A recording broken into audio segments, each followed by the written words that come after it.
اب یہ یہودی آگ میں جل رہے تھے، انتقام کی آگ، اکیلے کچھ نہیں کر سکتے تھے، نہ ان کی طاقت تھی نہ ہمت تھی، ذلیل قوم تھی۔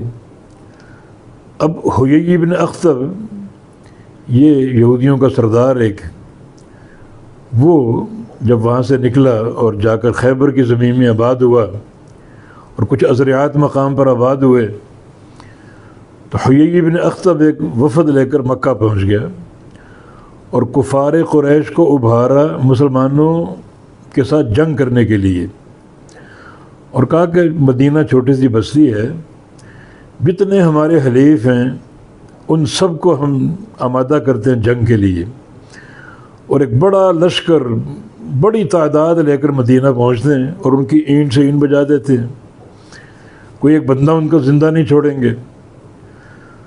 اور وہ اصرار کرتے رہے حتیٰ کہ مشرکین مکہ اس پر آمادہ ہو گئے۔ پھر ایک عرب قبیلہ بنو غطفان اور بنو حذیل، بہت بڑا قبیلہ تھا اور بڑے ان کے افراد تھے، تو حیی بن اخطب بنو غطفان اور بنو حذیل والوں کے پاس چلا گیا، ان پر بھی اصرار کیا کہ مل کر ہم لڑتے ہیں اور مسلمانوں کا اسلام کا خاتمہ کر دیتے ہیں۔ اصرار کرتے رہے، بالآخر حذیل والے بھی اس پر آمادہ ہو گئے اور بنو غطفان بھی اس پر آمادہ ہو گئے۔ ادھر سے خود یہودی جو بنو نذیر سے نکالے گئے وہ بھی تیار ہو گئے، بڑا ایک لشکر تیار ہو گیا جس کی تفصیل خود قرآن نے بیان کی، آگے آ رہی ہے، اور تعداد تقریباً 10,000 افراد کی اس چھوٹی سی بستی پر حملہ کرنے کے لیے پہنچ گئی، تاکہ ایک دم حملہ کر کے ایک ہی وہلہ میں مسلمانوں پر غالب آ جائیں، ان کے گھروں کو مسمار کر دیں اور ان کی عورتوں اور بچوں کو گرفتار کر کے لے آئیں، پورا ان سے بدلہ لیں۔ تو یہ لشکر پہنچ گیا اور نبی صلی اللہ علیہ وسلم جب خبر ملی تو یہ ایک پریشان کن صورتحال تھی۔ سلمان فارسی رضی اللہ عنہ نے اس موقع پر مشورہ دیا کہ کننا اذا حوصرنا خندقنا، ہم اہل فارس جب اس طرح کی کیفیت سے دوچار ہوتے تھے، ہمارا محاصرہ ہو جاتا، ہم خندق کھود کر اپنے شہر کو بچاتے تھے، اپنے افراد کو بچاتے تھے، اور خندق اتنی وسیع ہو کہ اس کو کوئی عبور نہ کر سکے۔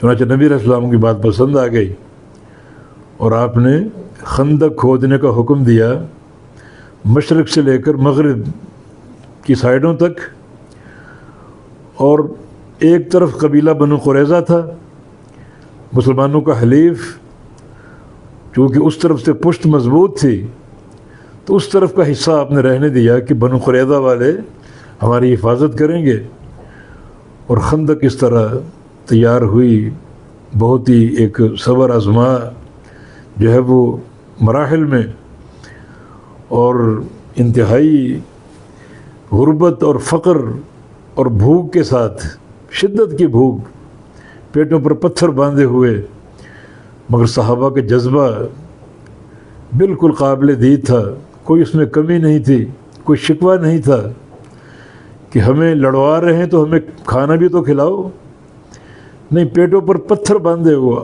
اپنے کام پر آمادہ ہے۔ نبی علیہ السلام نے دیکھا ان کو خندق کھودتے ہوئے، اور ان کی زبان پر یہ جملے تھے جو ایک شعر کی شکل بن گئے۔ پہلے آپ نے دعا کی، اللہم لا عیش الا عیش الآخرہ فاغفر الانصار والمہاجرہ، یا اللہ زندگی تو آخرت کی ہے، پس تو معاف کر دے انصار کو اور مہاجرین کو۔ جب آپ نے جذبہ دیکھا صحابہ نے تو انہوں نے اس کا جواب دیا، نحن الذین بایعوا محمدا علی الجہاد ما بقینا ابدا، کہ ہم وہ لوگ ہیں جنہوں نے محمد کریم صلی اللہ علیہ وسلم کے ہاتھ پر جہاد کی بیعت کر لی، اور یہ جہاد 1 2 روز 4 روز کے لیے نہیں ہے، بلکہ جب تک یہ سانسیں آ رہی، جب تک ہم زندہ ہیں جہاد کرتے رہیں گے۔ اور نبی علیہ السلام نے پھر اس کا جواب دیا اللہم لا عیش الا عیش الآخرہ فبارک فی الانصار والمہاجرہ، کہ زندگی تو آخرت کی ہے، یا اللہ انصار اور مہاجرین کو برکتوں سے بھر دے، رحمتوں سے بھر دے۔ یہ جذبہ تھا اس وقت تمام صحابہ کرام کا، اور مشرکین مکہ پہنچ چکے تھے، محاصرہ ان کا قائم ہو چکا تھا۔ اس دوران نبی علیہ السلام کو خبر مل گئی کہ بنو قریظہ کے یہودیوں نے، خبیثوں نے بھی عہد توڑ دیا اور مشرکین کی مدد کا فیصلہ کر لیا ہے، کفار کی مدد کا فیصلہ کر لیا ہے۔ یہ خبر نقض عہد کی، غدر کی، آپ کو جنگ خندق کے موقع پر مل چکی تھی، تو وہ سائڈ بھی گویا کمزور ہو گئی، تو حالات کٹھن تھے جس کی تصویر قرآن نے خود کھینچی ہے۔ اس موقع پر کچھ اور واقعات بھی ہوئے، صحابہ کرام کی بھوک، نبی علیہ السلام کی بھوک، پیٹ پر پتھر آپ نے باندھے ہوئے اور خندق کھودنے میں مصروف ہیں، اور مٹی جو ہے وہ منتقل کرنے میں مصروف ہیں۔ اس دوران جابر بن عبداللہ الانصاری رضی اللہ عنہ آپ کے پاس آئے اور نبی علیہ السلام کی حالت دیکھ کر صبر نہ کر سکے۔ کمزوری کی بنا پر نبی علیہ السلام سے بات نہیں ہو رہی تھی صحیح طریقے سے، اتنی بھوک تھی، کمزوری تھی۔ تو اب نبی علیہ السلام نے اجازت طلب کی کہ میں گھر جانا چاہتا ہوں، اجازت دے دی آپ نے۔ تو اپنی اہلیہ سے پوچھا انہوں نے گھر میں کچھ کھانے کو ہے؟ نبی علیہ السلام کی حالت دیکھ کے میں صبر نہیں کر سکا۔ اس نے عرض کیا کہ کچھ جو ہیں اور ایک چھوٹی بکری ہے۔ انہوں نے فوراً بکری کو ذبح کیا اور اس کا گوشت ہنڈیا میں چڑھا کر چولہے پر رکھوا دیا، اور جو تھے آٹا بنا کر اس کی روٹیاں پکوانا شروع کر دیں، اور آ کر نبی علیہ السلام کے کان میں کہا کہ تعیم یا رسول اللہ تھوڑا سا کھانا ہے، آپ تشریف لے آئیں، ایک دو ساتھی اور آپ لے آئیے تاکہ وہ کھانا آپ کھا سکیں۔ فرمایا کیا کھانا ہے؟ عرض کیا کہ ایک بکری ہے چھوٹی اور کچھ جو ہیں۔ فرمایا کہ بہت ہے۔ آپ نے اعلان کر دیا کہ اے اہل خندق، انصار و مہاجرین چلو جابر کی دعوت میں چلتے ہیں۔ تو سارے انصار و مہاجرین فوراً لپک کر وہاں پہنچ گئے، اور جابر پہلے گھر پہنچ گئے اور بہت ہی پریشان۔ بیوی سے کہا کہ نبی علیہ السلام تو سب کو لے کر آ گئے۔ بیوی نے سمجھداری کا ثبوت دیا اور کہا کہ اللہ کے نبی کو بتایا تھا کھانا کیا ہے؟ کہا کہ ہاں یہ بتایا تھا۔